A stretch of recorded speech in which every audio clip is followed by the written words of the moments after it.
Siapa ketua Razik? Tolong pimpin doanya. Kita berdoa sesuai doa kita yang biasa kita baca.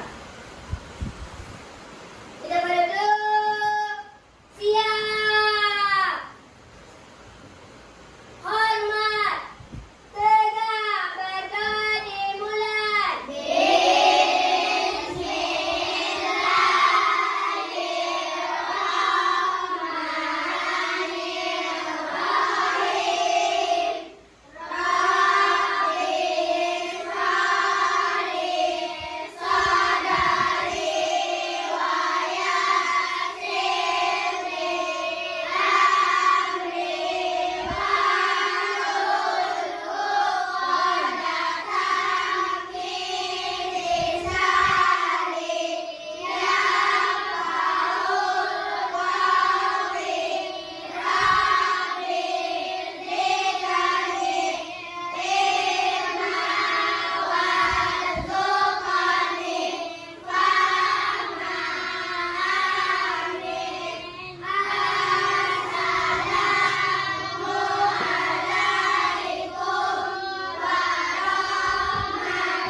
lagi sekolah, lagi masyarakat.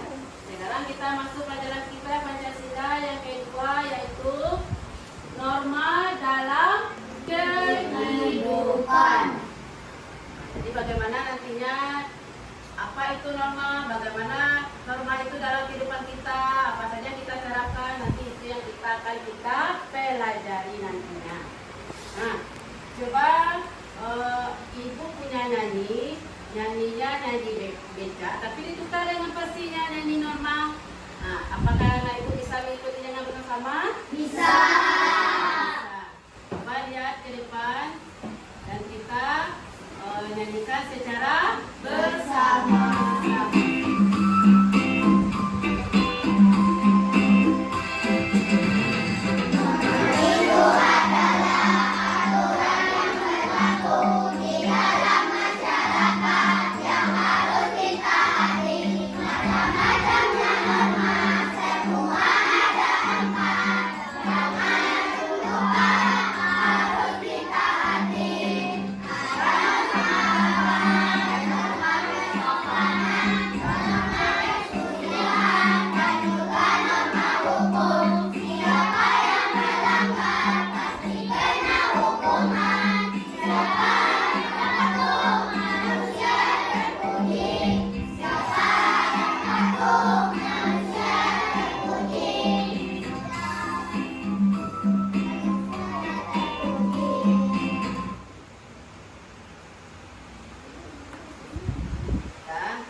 Itu nyanyi apa namanya tadinya? Macam-macam norma. Nah, sekarang kita masuk pelajaran kita lagi yang pertamanya, yaitu apa itu norma.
Nah, ini adalah norma.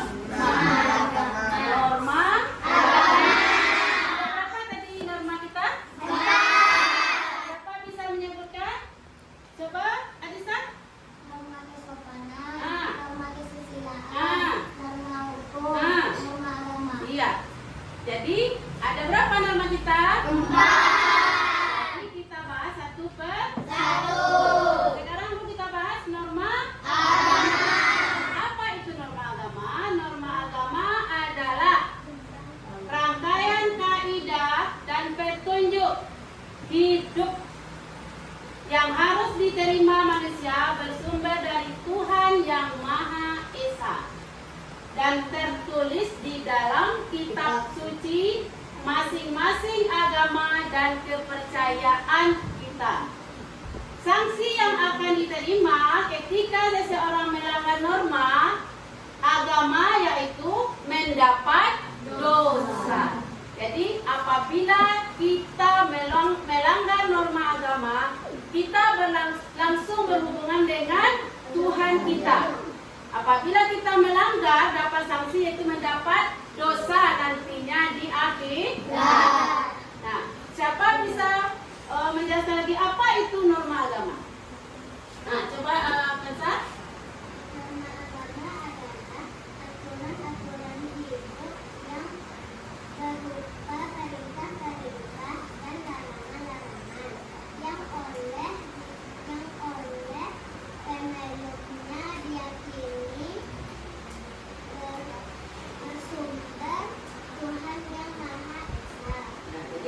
kita punya petunjuk agama kita umumnya sekarang apa? Islam. Jadi kita berpetunjuk kita adalah kita apa? Jadi kita semua aturan itu padanya ada di Al-Quran. Jadi kalau kita melanggar aturan di Al-Quran itu, maka nantinya di akhirat kita akan mendapatkan dosa. Nah, sekarang kita lanjut yaitu norma ini contoh norma agama. Beribadah sesuai dengan agama yang kita percayai atau yang kita anut. Kalau kita Islam, apa ibadah kita? Salat.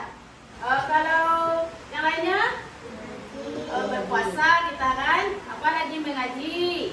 Nah, itu yang ibadah untuk agama. Masih banyak lagi? Masih banyak.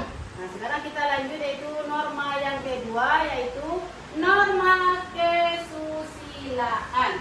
Apa pula itu norma kesusilaan?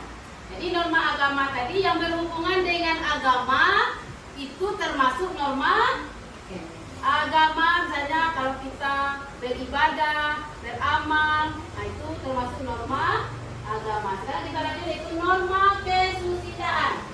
Norma kesusilaan adalah aturan yang bersumber dari suatu hati masing-masing orang yang dipercaya sebagai pedoman hidup. Dari hati kita ini, masing-masing kita punya hati enggak? Ya, kalau hatinya, kalau manusia biasanya dia punya kasih sayang, dia mempunyai rasa punya pertolongan. Nah, jadi itu tergantung pada jiwa kita, dari hati kita. Seseorang yang melanggar norma kesusilaan akan mendapat sanksi berupa perasaan bersalah. Rasa salah diri kita ini. Oh, salah yang kita kerjakan ya, gimana nih gitu. Kita punya salah. Kemudian kita punya malu. Kalau kita berbuat kejanggalan, kita punya malu lah pada diri kita. Kemudian takut, masalah orang tuh akan mengejar kita. Karena kita merasa bersalah. Kemudian apa lagi? Menyesal atas perbuatan yang telah dilakukan. Seandainya saya tidak berbuat tadi, mungkin saya tidak akan menghantui seperti ini. Itu yang akan terjadi pada diri kita. Itu yang dikatakan norma kesusilaan. Yang pertama sekali hati kita, tersentuh hati kita. Itu dikatakan norma kesusilaan. Siapa yang tahu lagi apa itu norma kesusilaan? Coba Alisa.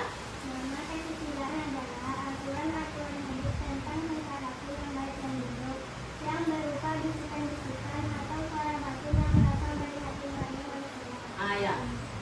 Baik buruk. Apa pekerjaan kita? Apakah baik ini? Apakah buruk? Tapi batin kita berkata, oh ini tidak bagus dikerjakan. Ini bagus dikerjakan. Ini itu dinamakan norma kesusilaan.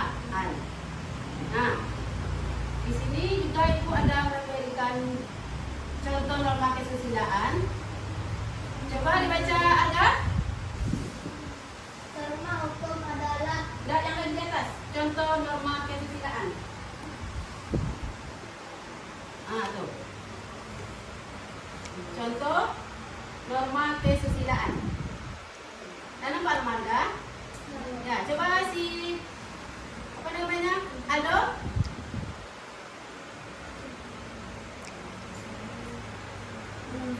Ya coba si apa aja? Si Fakri. Coba dibaca contoh norma kesusilaan.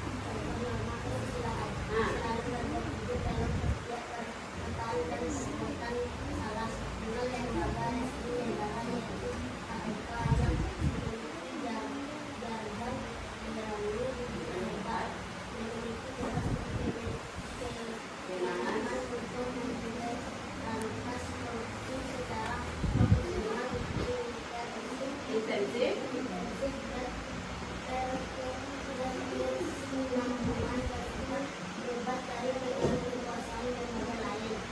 Nah, jadi itu contoh norma kesusilaan kita jujur. Nah, jujur kepada siapa saja, baik perbuatan kita maupun perkataan kita, jujur kita. Itu yang dikatakan contoh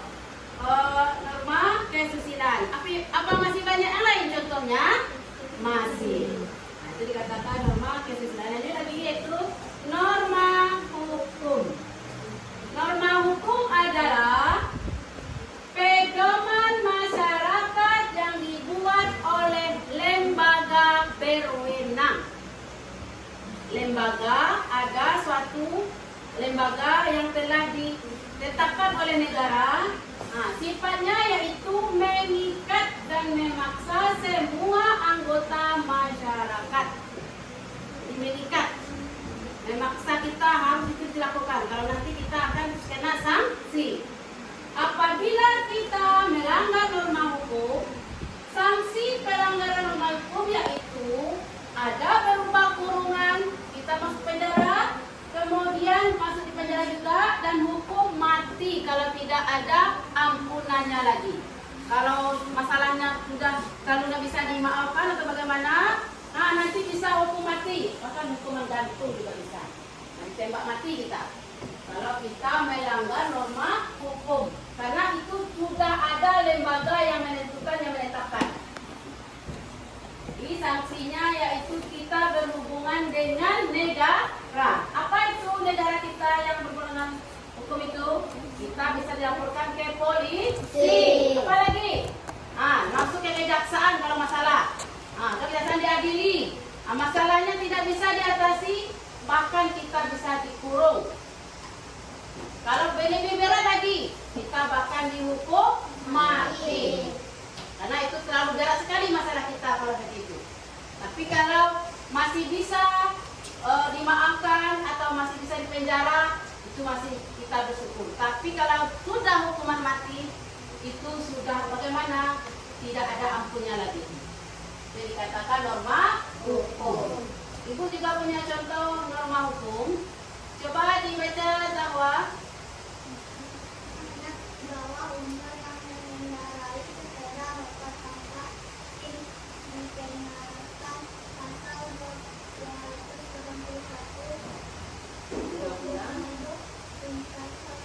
tingkat dan angkutan darat dengan sanksi pidana penjara 4 bulan, denda 100.000. 100 juta. 100.000 juta ini. Nah, jadi contohnya nih Bu nih. Oh, kita sudah pandai Bu berkendaraan. Oh, kita udah ganteng berkendaraan Bu. Nah, udah bisa kemana saja. Apakah sudah izin dari pemerintah kita mengendarai Honda? Belum. Apalagi anak ibu kelas 5 ini. Ada nampak anak ibu yang kecil-kecil ini yang kelas 5 ini udah bisa mengendarai motor. Nah, dengan mengendarai motor, dia tidak ada SIM-nya. Dia pergi ke jalan raya. Dengan di jalan raya itu nantinya ditangkaplah oleh polisi. Ditangkap oleh polisi kenapa? Karena dia telah melanggar aturan. Ditanya mana SIM? Apa kita punya SIM? Tidak. Tidak punya SIM, ternyata kita sudah melanggar aturan. Maka kita dibawa ke kantor polisi. Pertama sekali kita diberikan hukuman. Tidak dengan hukuman. Nanti kalau ada uangnya, kasihlah uang 100 juta misalnya. Apakah orang tuanya punya uang 100 juta untuk menebusnya? Maka dari sekarang ibu, kalau belum sampai umurnya 17, jangan sekali-kali mengendarai motornya. Karena akibatnya akan berbahaya sekali. Nah, jadi itu dulu norma kita. Ini juga ada norma kesopanan. Coba norma kesopanan.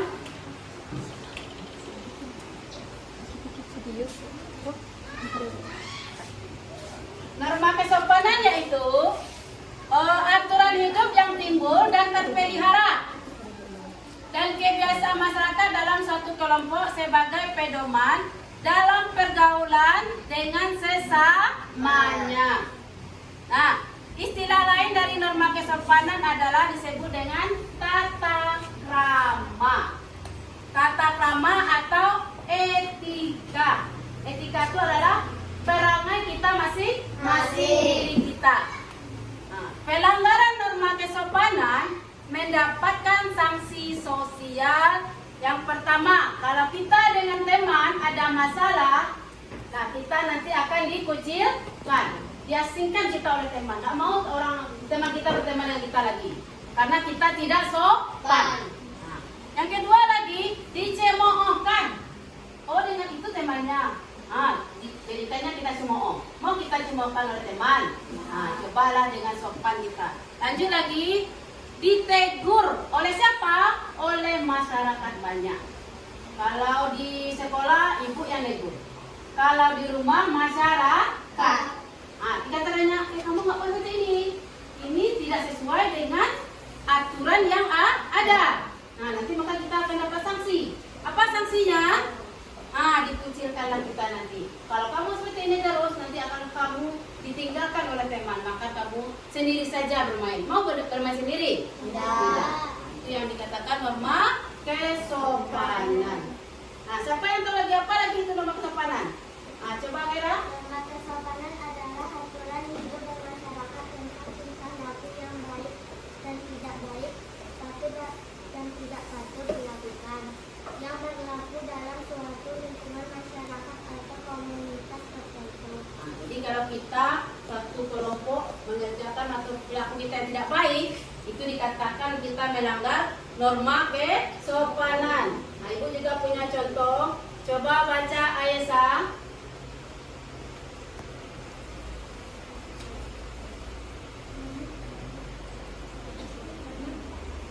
Arazik. Selama perayaan Nyepi tidak ada aktivitas masyarakat dan alat elektronik dimatikan untuk menghormati masyarakat Di Bali. Nah, ini contohnya Maska Bali. Maska Bali itu dia mengadakan Hari Raya Nyepi. Di sana mungkin banyak agamanya yang merayakan Nyepi. Jadi kita pun yang tidak merayakan, kita menghormatinya karena dia Lebaran. Sama juga dengan kita Lebaran apa namanya? Idul Fitri. Menghargai kita enggak dia? Masyarakat para agama lain? Iya. Jadi kita pun menghargai dia untuk merayakan hari raya Nyepi.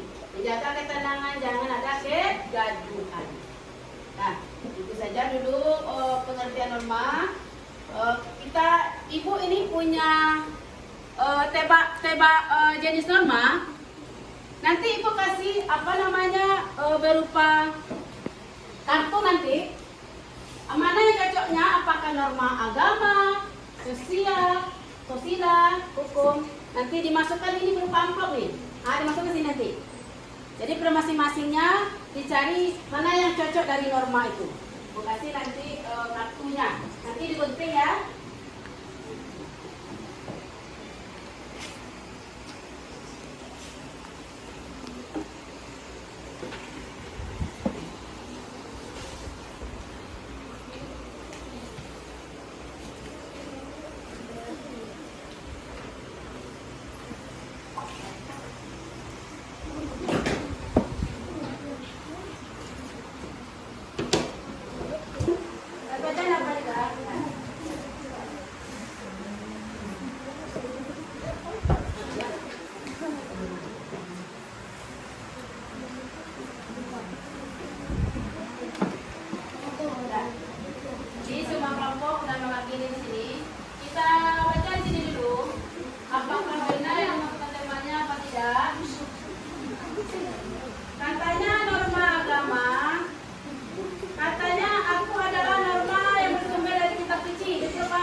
Katanya bersifat lokal fleksibel. Ini lagi. Ini norma kesusilaan. Aku adalah norma yang bersumber dari tata krama. Bersumber dari hati nurani. Ya itu? Ya. Ini lagi. Ini nama hukum.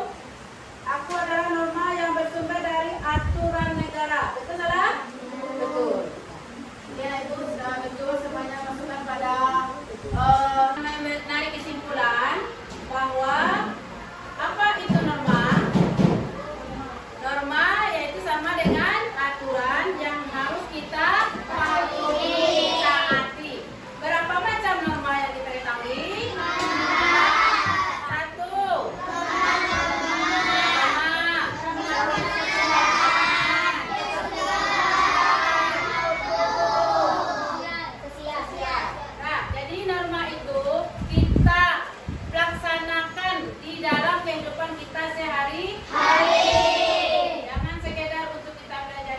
tapi kita terapkan bagaimana dalam kehidupan kita